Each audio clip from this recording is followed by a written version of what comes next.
We got most people in here. We will go ahead and get started. Good afternoon to everyone. I know we have folks from the West Coast to the East Coast, so thank you for joining us. My name is Tom Schmidt with Managed Methods, located here in very, very warm Houston, Texas. I know it's almost October 1st, but we're a long ways from fall, is what it feels like here. But thank you for joining us today for our webinar.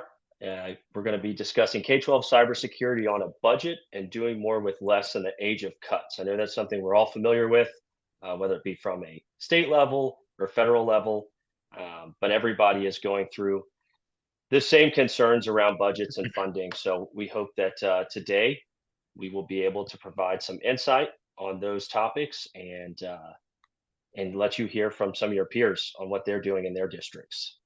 So we'll start just some housekeeping today. This webinar rather, is being recorded. So you will get a copy of this in roughly about 24 hours or so. We'll get that out to you. Any questions, please feel free to use the Q&A on the bottom of the Zoom there, and we will get those questions answered at the end. Anything we're not able to get to today, we'll be sure to follow up with you as well. And again, all attendees are muted, so feel free to use the discussion and chat as well as the Q&A section there. So for our agenda today, we're going to go through some threats you can't afford to miss, some resources, free resources, low-cost resources available to you. Then we'll jump into the main part of our discussion today with our panels of your peers. And then again, we'll have some time for Q&A. For those of you joining us that aren't familiar with Managed Methods, we are the only purpose-built for the K-12 market platform that can take you from the browser to the cloud from a cybersecurity, student safety, and compliance perspective. We do that through a suite of products. Cloud Monitor is our flagship product. It's been out in the market since around 2017. Provides you additional visibility and control into Google Workspace, Microsoft 365 environments. Again, really focusing on that DLP side, phishing side, as well as student safety side. With that product, there's no proxies, agents. It's all installed via the top level domain there. A few years ago, we had a customer base come to us say, hey, we love the product, we love the support. We would like you to, have y'all ever considered a content filter? And that's how the birth of our content filter came about. So it is an extension-based content filter. Currently supports Google Chrome browser as well as Microsoft Edge. Extremely easy to use, and all of those student safety components that are in Cloud Monitor can be put over into the content filter as well. And of course, as you start down the content filter path, Classroom Manager was just the next logical product to release. So we do have a Classroom Manager product available that really goes together with that content filter there.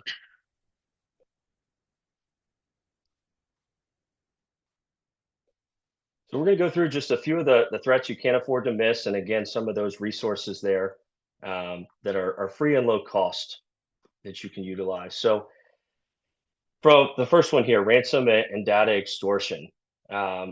These threats are the ones we see in the headlines, or not threats, rather incidences that occur across the U.S., not just in school districts, but across every industry. But we're seeing more and more of them in the education community. This isn't just about locking up your files anymore, but really the attackers are going after that sensitive data that you hold, whether it be those social security numbers, any other FERPA information. And of course, once they get that, they threaten to release it publicly. This is a problem, that's been going on for a long time, but it's not going away either. Just in the first half of this year, we've seen a rise in 23% just this year on these types of attacks happening. Second is phishing and social engineering. Of course, phishing is something that we all deal with constantly, even down to what's happening on our cell phones. I just got one this morning of someone trying to send a phishing link via text message. This is the way they're getting into the networks. They're not just going after your network, though. They're taking it further and just trying to take advantage of a busy teacher or an administrator that's trying to filter through emails. They're going after your people, not just your systems now, and using that access from those individuals to get into your systems there. Once we get into this third one, I know this is something that everybody's familiar with. I know we've seen vendors have incidences that have recently compromised data from hundreds of school districts and millions of students. Knowing which vendors you're working with, what permissions you've given them, and ensuring that they have um, security in place is vital to ensure that your data is staying safe. And the last one is one that I would say we see on a daily basis with folks just sharing things improperly. This is really those data leaks where whether it be a configuration in Google Drive or whether it just be somebody sharing something inappropriately. Again, a lot of documents we see out there that get this share permission done incorrectly are opening you and your students and staff up for um, possibly compromised information there. So those are the four risks. Um, you know, the question really lies there in the fact of how do we defend against these without breaking the bank? And that's what we'll cover next here. And this slide deck will also go out to you along with the recording of this. All of these links are clickable, but these are just various resources available to the K-12 community. Again, free and low cost that can help you secure your environment here. Now, enough from me. Let's get into our esteemed panelist we have here. And I will pass it over to them to get started. I see Tim on my screen first. So, Tim, if you wouldn't mind introducing yourself and tell us a little bit about you in the district there. Good late morning, everybody. I'm Tim Miles. I'm the technology director here in Steamboat Springs School District. We are a high affluent school district, small in size. We're 3,000 kids in northwestern Colorado, and we act like a big guy even though we're a little guy. So we do things enterprise-wise, and I try to do that all the time. Wonderful. Thank you, Tim. Claire, you can go next. Thank you. Morning, everybody. I am Claire Sexton. I'm the Cybersecurity Administrator at Kingman Unified School District in Arizona.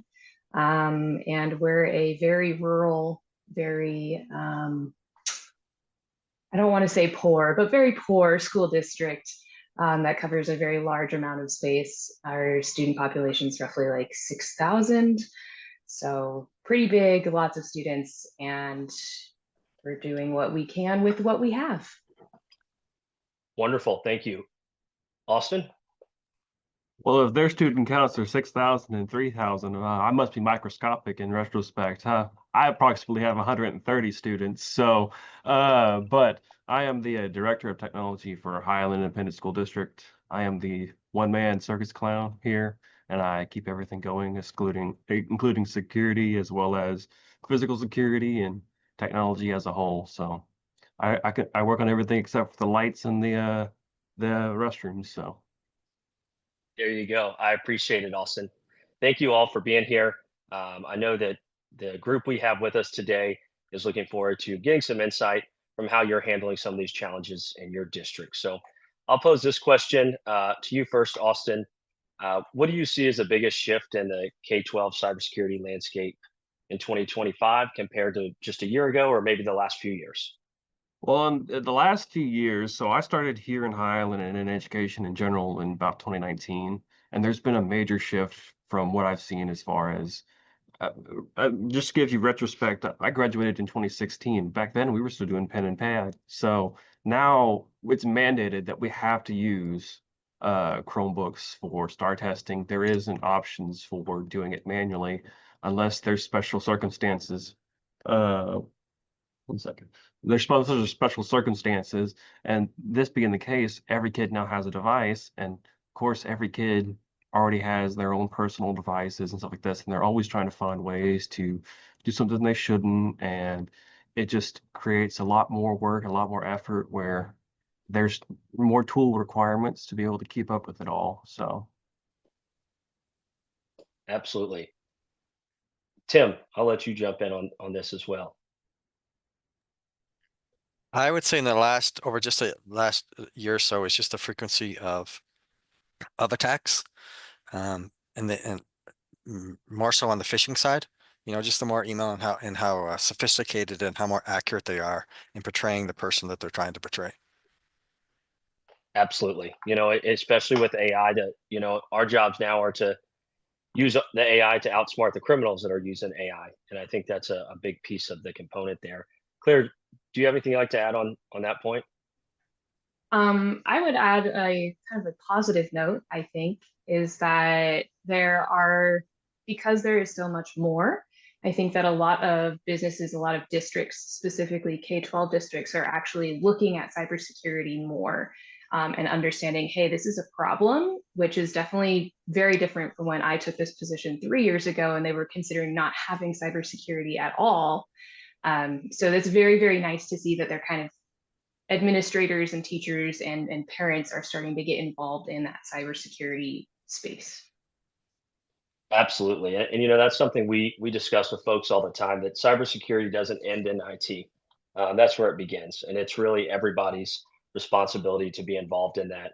And with, as Austin mentioned, an increase in devices, increase in attacks, as Tim mentioned, I mean, all of these things have shined a bigger light on the importance of cybersecurity, no matter the size of district that you're working with.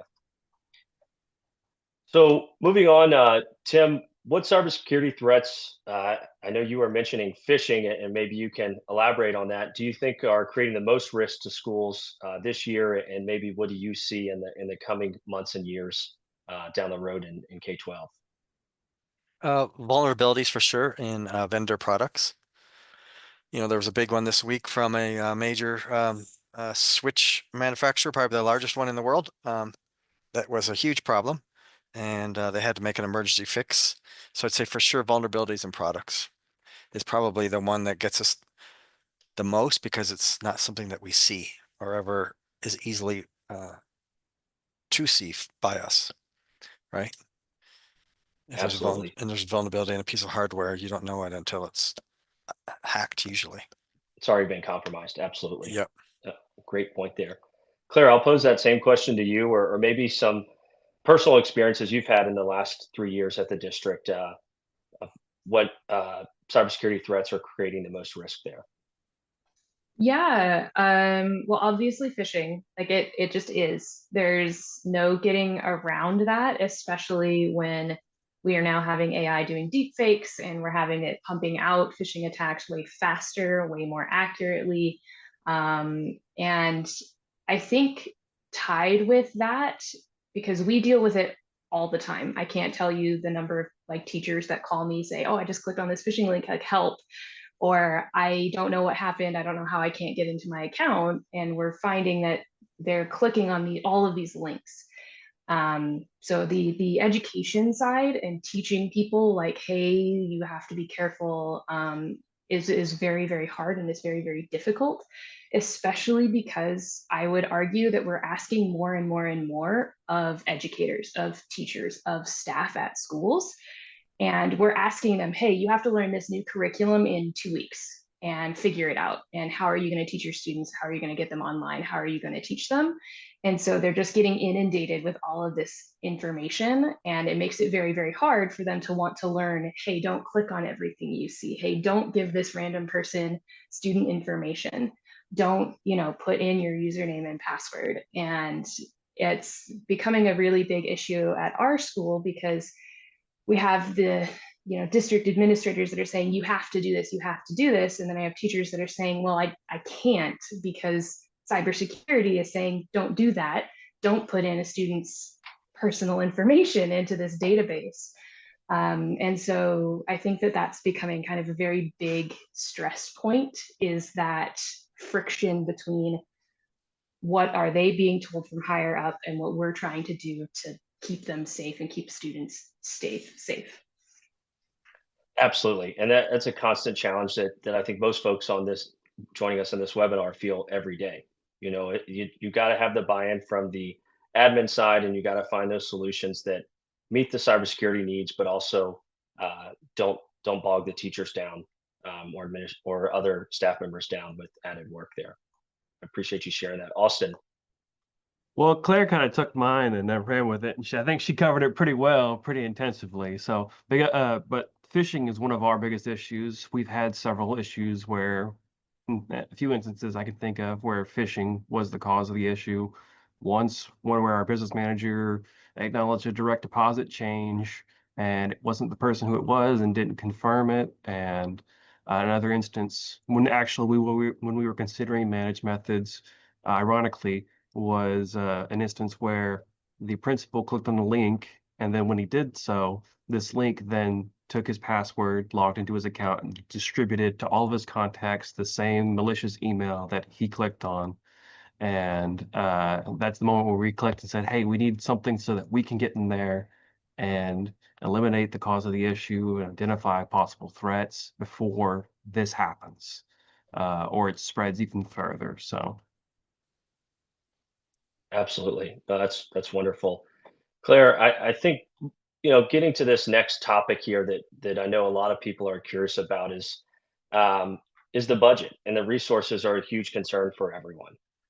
What steps have you taken, has your team taken in regards to this school year to deal with that, or planning for future school years, in terms of cybersecurity itself as a whole?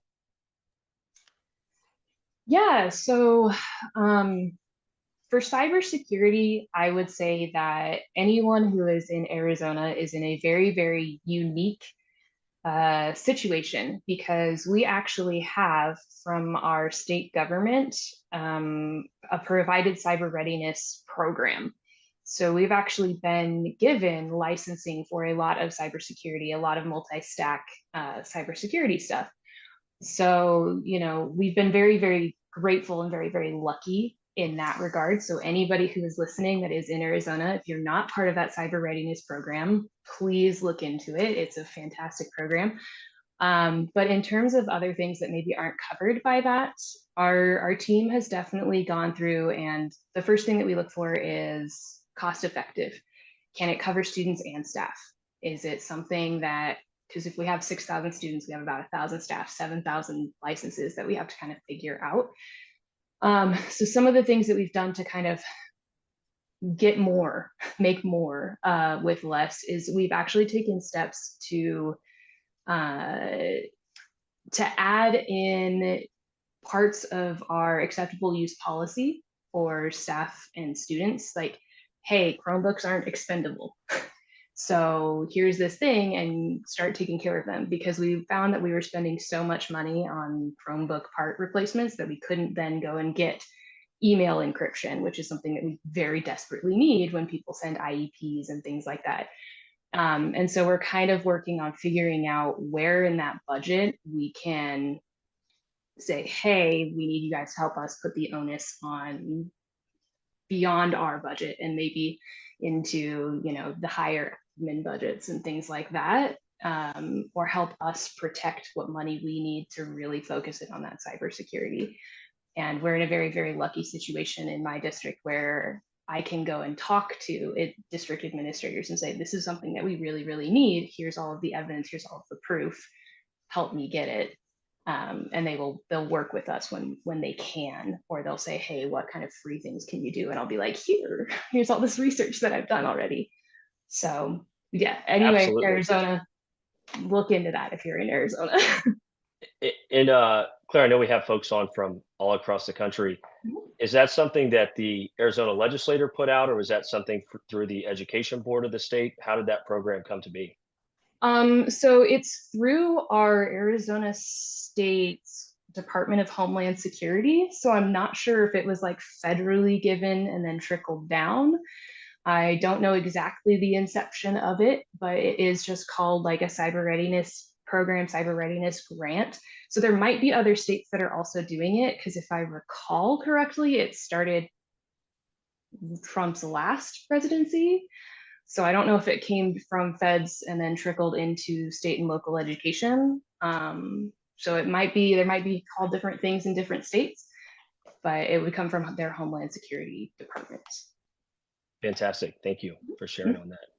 Austin, I know your district is a little bit different, but faces the same issues that our other two panelists have. So what kind of budget and resources have you been able to strategize to ensure that, your district is safe on the cybersecurity front, or doing everything you can to make it safe? Well, it comes down to risk assessment. Is the risk and the cost of paying out damages for an incident like this, but is it comparable to the continuing cost of cybersecurity?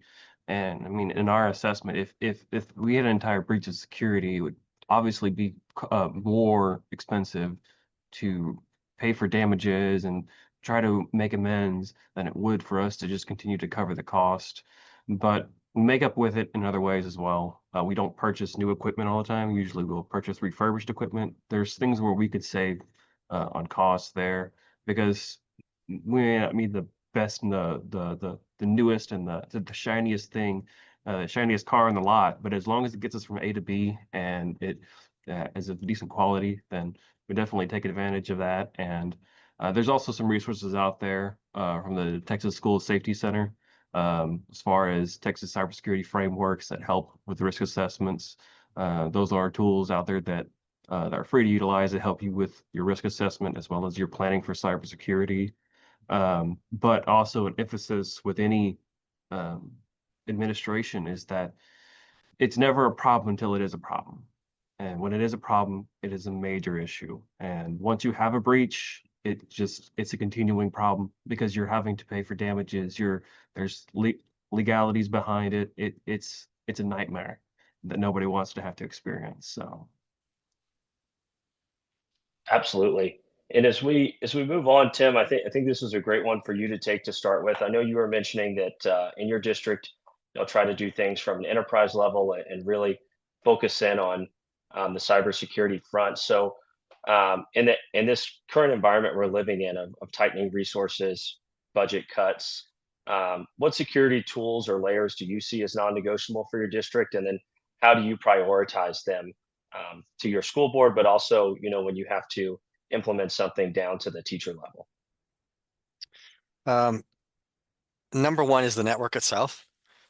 You can't do, no one can do the job, any job in the district without a solid network behind you. So that's a non-negotiable for me. So with that said, it starts from there, and then you layer on top of it. So in trying to save some costs and add value to existing products, I moved our firewall this year to be the core router of the network. So you can take some of those core router costs, throw it at the firewall, upgrade the firewall, and put $2 at that one device, where normally you're putting $1 at each device. So save there. And so now we firewall everything from east-west traffic as well as north-south traffic. So if a bad guy does get on the network, hopefully he has a hard time getting from point A to point B, and segment the heck out of it. So that's something you could do because you're going to have a firewall anyways. Just look at that model there and potentially kill two birds with one stone. You look at MFA on everything that you're doing. Do you have it everywhere? And if you add it in certain locations, do I really need to then have my ones and zeros watched by a outside SOC or an outside party that cost dollars? There's a program out there called, it used to be called Pisces, now it's called Centurion. I do believe they're nationwide. They partner with universities, and what that program does is universities that teach cybersecurity need real data to teach their students in the university level of what good traffic versus bad traffic looks like.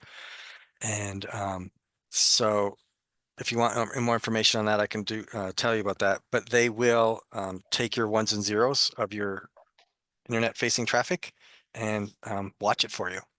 And then they use that in their, like I said, their live teaching of kids learning cybersecurity at the university level.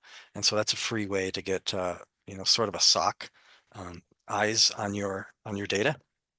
And like I said, it's called Centurion. The other thing I do too is we are the big fish in the pond in our area, and we have other small districts around us. So I take advantage of that, and I have those districts for a cost connect to us, and they use our firewall. So I have revenue off of that. And it also benefits them because they then get my services when they're in trouble. So like a Austin size school district, I've 10 IT staff people, including my data folks. So I can help those smaller 100, 300 kid plus districts that way as well. And then another way I also do it is, and I know not a lot of people would take me up on this one, is I train the staff face to face for cybersecurity stuff. So I go to the staff meetings and I talk to them in person instead of paying the money to a online type training. And that's because I get to see their faces and they get to see mine. And so when that email is in front of them and it looks kind of real and I really want to click on it, they see my face and they hear my voice before they click on it. And I find that the most valuable thing I could possibly do. Save a little bit of money and get to know my users. And also, they really do hear my voice and see my face before they click on some of those phishing attacks. For sure. That- And then the other non-negotiable is exactly who we're talking to, managed methods. I would not do it without managed methods because you don't know what you don't know. And that's managed methods catches things that I don't know. I appreciate that, Tim. Thank you for that. And that's something that we focus on being able to help districts. And I appreciate you sharing those what I consider creative ideas for these districts. I mean, that's probably something that in the last few years you've thought more outside the box than you ever have before. And I think those are some great ideas you shared. So I appreciate that. Claire, I'll pose that same question to you. In terms of how do you prioritize, what do you see as non-negotiable, and how are you doing that in this age of tightening? I know you just recently shared about the programs available in the state, but from a district level, what are some things that you've done? Yeah, so I guess to kind of piggyback off of what Tim said, so any form of email auditing or email security is a non-negotiable for me, especially because that's where we see most of our vulnerabilities, because people are clicking on things. And if you can't tell what people are clicking on, you don't know where they're going, things like that, that's massive. In terms of prioritizing within our district, as I guess as cheesy as it might sound, our first priority as an IT staff is always student safety. It's making sure that students' privacy is protected. It's making sure that anytime we're going into a contract with any curriculum, we're doing those privacy investigations and we're making sure that the district is aware, hey, just so you know, they don't have these things in place. They aren't saying that they're FERPA or CIPA or whatever related. And it's just raising that awareness. And I also agree with Tim that it's very important for any cybersecurity person that is working in K-12, know your staff. Go out and talk to them, or send emails or whatever it is. Like, hey, this is an alert that we saw. This is a phishing attempt that's going on. Like every Christmas, I'll send out, hey, just so you guys know, there's more phishing going on. Because once you educate your users, they'll do a lot of the work for you. At the end of the day, like, we can have any firewall in place, or we can have any of this information in place, but the second that somebody gets their account compromised because they gave them that key, it doesn't matter. So really educating and really getting across, like, this is humans and we need to treat them as humans. So every year I will go out to every school. We have 13 schools in our district, and I will do a 30-minute cybersecurity training with them, with all of their staff. And I'll be there and I'll be saying, hey, this is what we're doing to protect you. Here's what you can do. Here's some tips and tricks. And so a lot of our staff know me. And that's very, very, very helpful in the, oh, I don't want to make Claire sad. I don't want to make Claire disappointed. So I don't want to click on those links. So I think that that's just a very, very vital piece, is that in IT, we are part of the school district and we should act as such. Absolutely. I think that's a point that you and Tim both hit on and made very clear, is that ensuring that your users and your users know you. You're not just someone that they think of behind a computer, but being able to put the face to the name, and even if it is guilting them from a personal level, they don't want to let you down. I think is a great point there. Austin, I know you were commenting on a question that was in there, but also pose that to you. how are you prioritizing things? And then what are some other free and low cost tools or resources that you recommend to the community here in Texas, but also that you found nationally? So one of the things that I recommend that any school district should do with, especially with their student body, is that you restrict email access. So like, for example, my elementary students can't receive emails from external senders, and my high school is the only one that can, and it's very limited. It's a whitelist. It's specifically to colleges, universities, special resources. Like if we use an online course, it'll be from their support email or their domain, because this would help. This helps you significantly reduce your area that could be affected.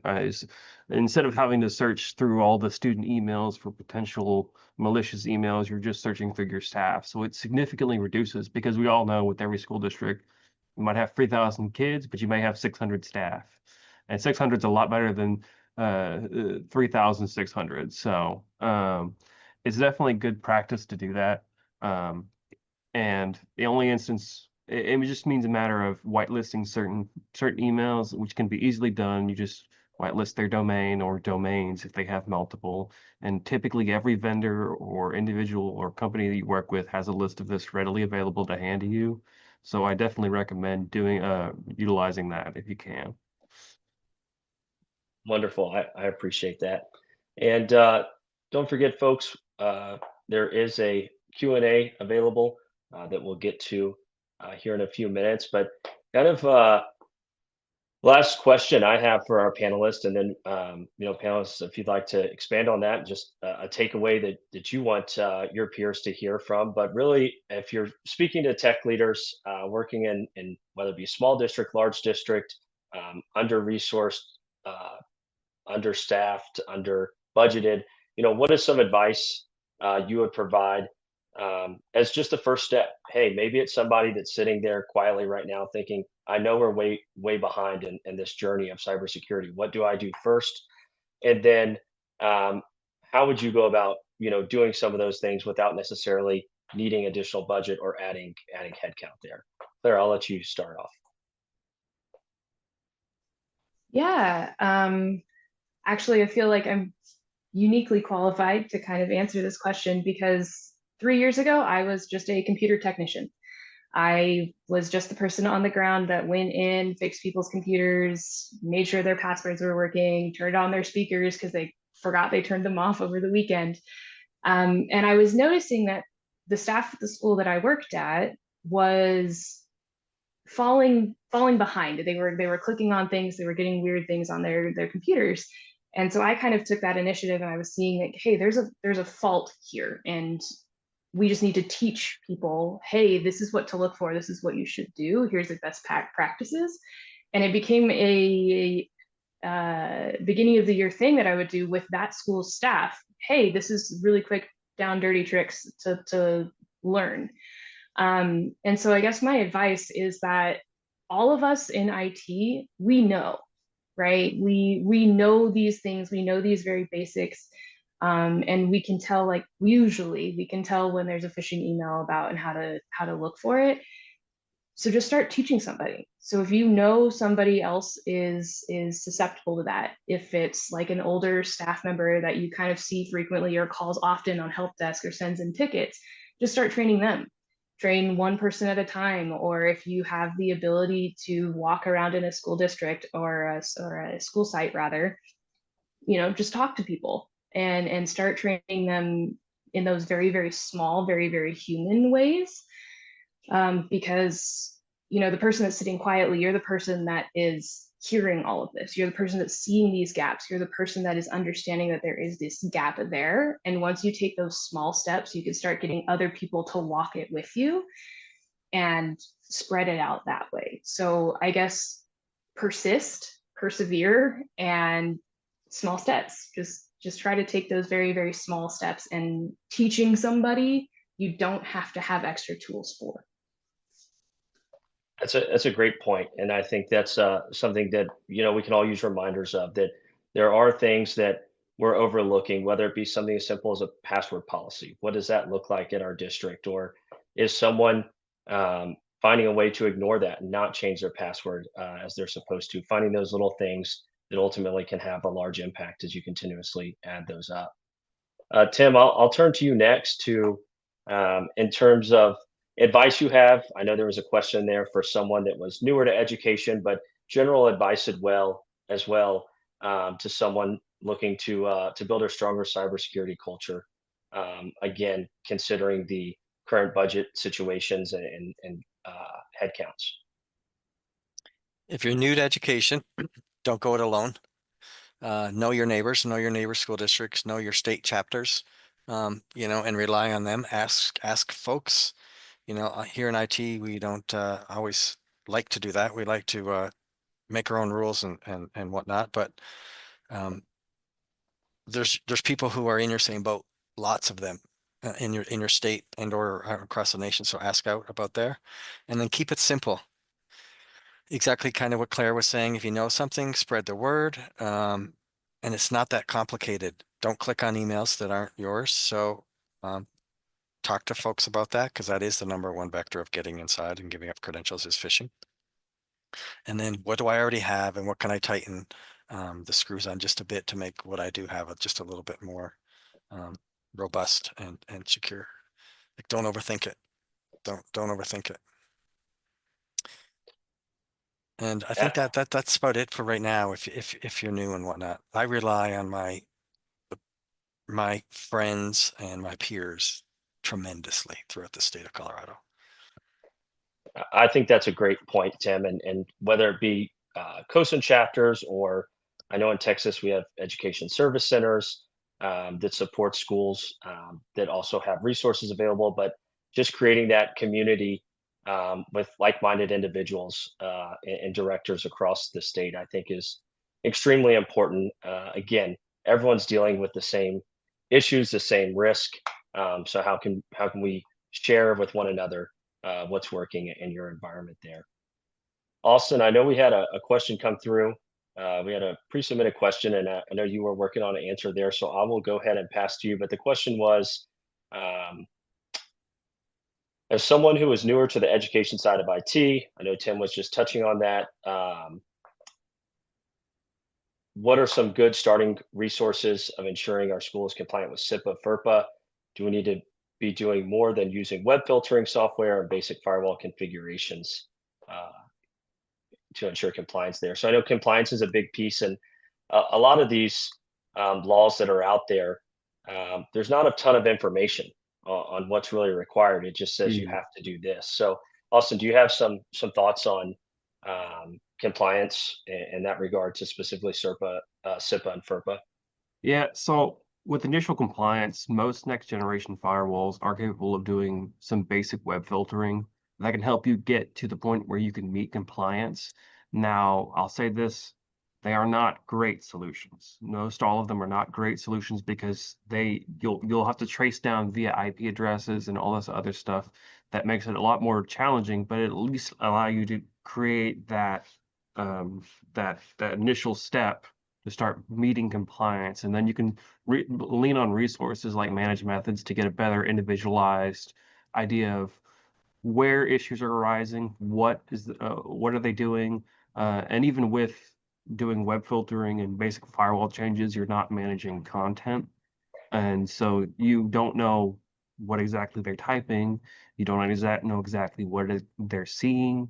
You just know what they're trying to access with web filtering. So another thing that you should keep in mind when you're doing CIPA and FERPA compliance is, what are they typing into the computer? Who are they sending it to? What are they sending? Because we've had issues where people have sent images.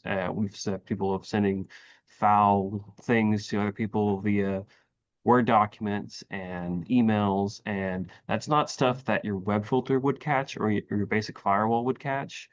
That's stuff that a solution that is designed to catch content would be able to determine for you. So Great. I appreciate that, Austin, and I believe that was Mike that had that question. So Mike, if you'd like to chat offline, be happy to connect you with these folks to get some additional information. Claire, I'll pose this question to you. This was a question that came in. I think you're a good person to answer this, as you were talking about some tips around how to work with individuals. But they says, Gail says, my school district does not have a dedicated IT department. Anything to do with IT is contracted out to a company, so things go through many hands before IT can look at it. What advice would you have for a situation like this where IT is slow going and there is very little training on cyber issues? Ooh. Tough one. That is a tough one, especially because there was a scare for us a few years ago where we thought our IT was going to get outsourced and be contracted and stuff too. So I definitely understand that. Um,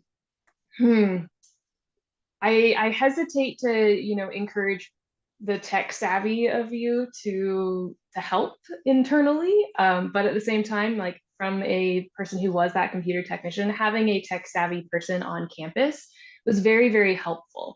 Somebody that the teachers could go to or other staff could go to and say, hey, I have this issue and I know it's something simple.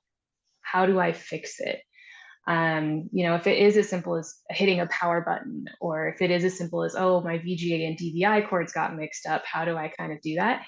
So I do think that is very, very helpful. As long as you're not bogging that person down, because I've seen that where, you get somebody that's, roughly my age and all of a sudden they're the tech guru at your school and then they can't actually do their job. So it's really hard and it's really, really frustrating to be on the other side of that where, hey, I need a password change, but it takes 3 days because it has to go through all of these people and it has to get elevated and all of these things.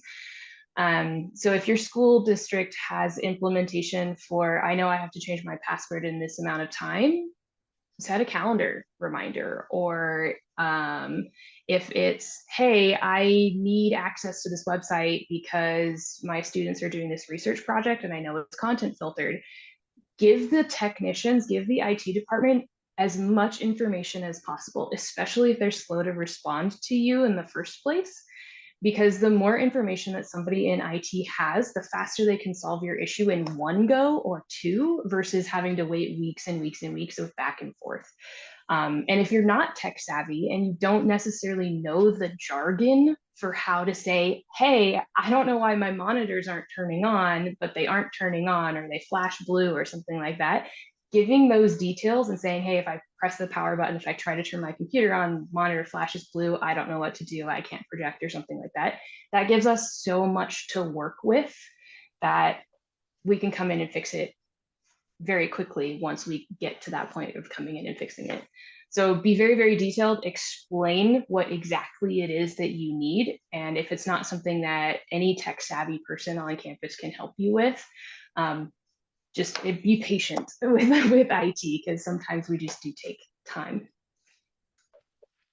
That's wonderful. I appreciate that, Claire. And Gail, I would add kind of on the other side of the coin is I think you're taking a great first step by attending this webinar today. I think continuously gaining knowledge on the subject of cybersecurity or risks that are out there and communicating that back with your administrators will only help you and help them have a better understanding of the concerns and risks that lie out there, potentially harming the staff and students. I know there was a question also that was pre-submitted specific to managed methods. Do you have your help desk set up as a shared mailbox or traditional help ticketing? Ours would be more on the traditional help ticketing side. We recently switched providers there, so it should be pretty easy for everybody to get to. And if you are on the support page, there's a bot that you can use as well to get information back over to our team there.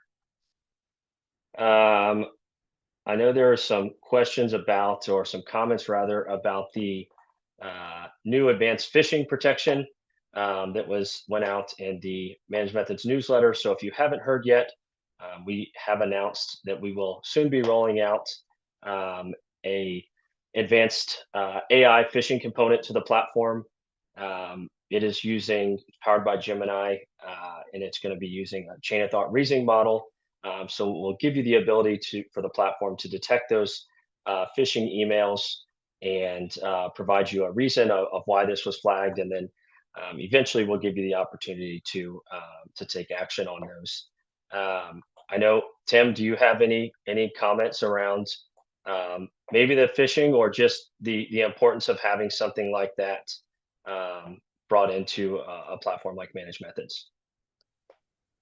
I'm one of the ones beta testing it right now. Um, so I don't know if I was allowed to say that or not, but I just did, so I guess it doesn't matter. It's very important, but I just don't want it to, you got to really look at it to make sure it's not more work than helpful. Like, is it taking too many things that are on the other side of the gray area that you do want, and making them bad things? So right now the jury's still out, but Managed Methods is definitely working hard on it to tweak the logic. It's working. It's definitely working. Absolutely. And I know that phishing was something that I believe each one of the panelists brought up today. So that's Yeah. what's really spurred this development of, what other things can we do inside the platform, or what other solutions are needed for you folks in school districts to help provide greater protection around phishing there. It's the number one attack vector. How they're getting in, getting the people to give up their creds is impersonating someone that they think is someone they know. Absolutely. Let's see. I think we have another question here. I'll pose this to whoever would like to answer.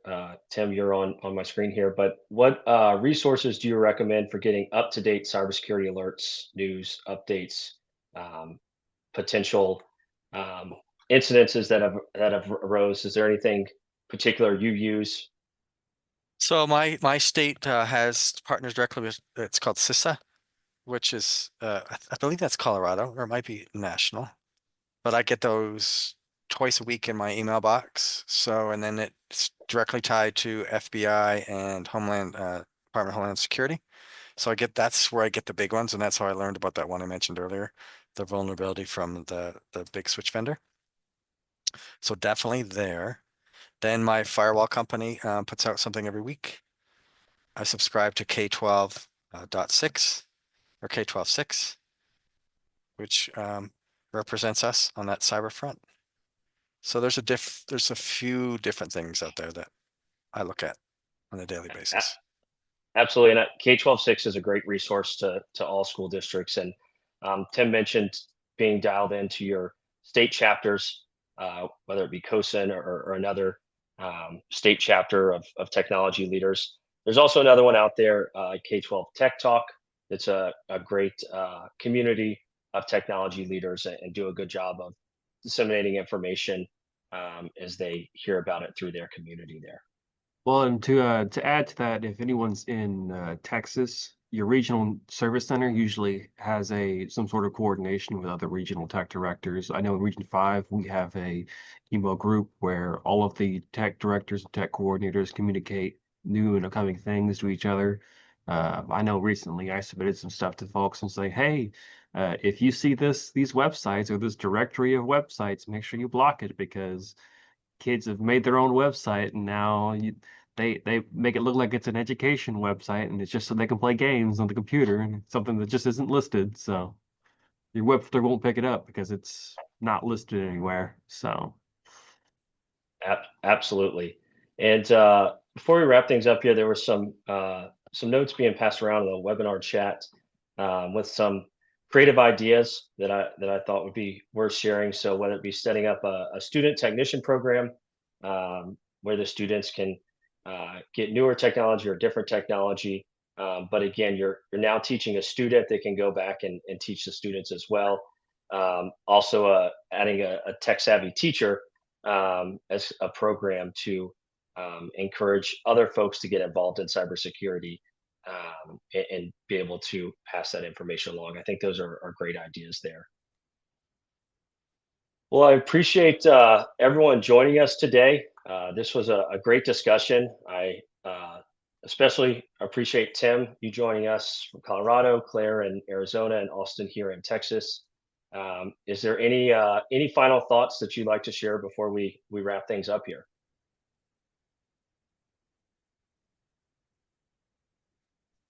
I have one, I think.